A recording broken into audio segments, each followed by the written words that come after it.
Saints, greetings in Jesus' name. My name is Gulshan. I'm the son of pastor Kogila Praveen.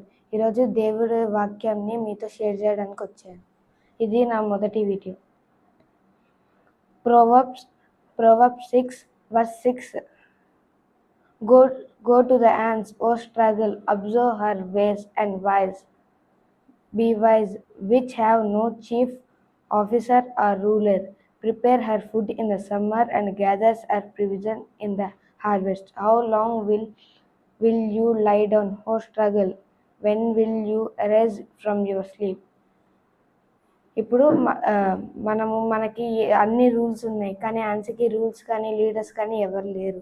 కానీ అవి మాత్రం నిద్రలో నుంచి లేచి అన్ని పనులు సమ్మర్లోనే వింటర్ కోసం కష్టపడి పనిచేస్తాయి. కానీ మనకి ఇన్ని రూల్స్ ఉన్నా కూడా మనం 5 minutes 2 minutes లేద్దాంలే అని అలారంలు ఆఫ్ చేసి పడుకుంటాం.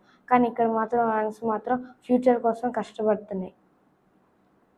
వాటికి చీఫ్ కానీ లీడర్ కానీ ఎవరు లేరు. కానీ ఫుడ్ని సమ్మర్లో గ్యాదర్ చేసుకుంటే వింటర్లో యూస్ లాగా వర్క్ చేయాలా. ఇప్పుడు మొన్న 6 days కురుస్తుంది కదా, 7th day కూడా 6th dayలోనే కురుస్తుంది కదా.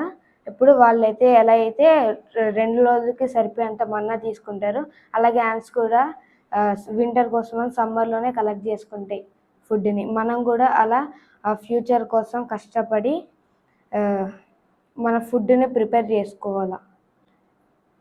రోజు మార్నింగ్ 5 o'clockకి లేచి రన్నింగ్ కానీ జాగింగ్ కానీ వెళ్ళాలి. నేనైతే స్కేటింగ్కి వెళ్తాను, 7కి వచ్చి మళ్ళీ కీబోర్డ్ క్లాసెస్కి వెళ్తాను, క్లాస్కి వెళ్తాను. మీరు ఎన్ని గంటలు లేస్తున్నారు రోజు? 9కా 10కా కామెంట్ చేయండి. సోమరితనం ఉండకూడదు, లేజినెస్ ఉండకూడదు.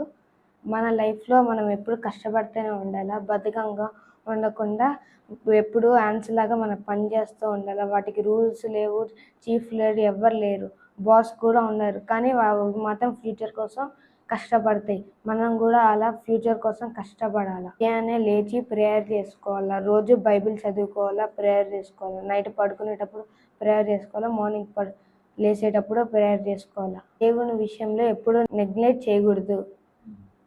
హ్యాండ్స్ లాగా మనం కూడా బాగా కష్టపడాలా. When will you arise from your sleep? ఇప్పుడు మీరు ఎప్పుడైతే ఇప్పుడు మీరు నిద్ర నుంచి లేచి స్ట్రగుల్ పడుతున్నాయి కదా, మీరు కూడా అలా కష్టపడాలా. ఎప్పుడు బద్ధకంగా 5 minutes పడుకుందాంలే అని 10కి లేస్తుంటే ఇప్పటి నుంచి 5కి అలారం పెట్టుకొని లేయాలనుకున్నప్పుడు లేచి బైబిల్ చదువుకొని ప్రేయర్ చేసుకొని ఇంకా మీ వర్క్స్కి వెళ్ళండి. తర్వాత నైట్ పడుకునేటప్పుడు బైబిల్ చదివి ప్రేయర్ చేసుకొని పడుకోండి. రోజు 5 o'clock కానీ 6 లోపల మీరు లేచి ఏదైనా మీ వర్క్స్ కానీ ఏమైనా ఉంటే కనుక చేసుకోండి. బైబిల్ చదువుకున్న తర్వాత ఇవన్నీ చేయండి, మీ వర్క్స్ ఏమైనా ఉంటే. So thank you friends, will meet next time. God bless you. See you in the next.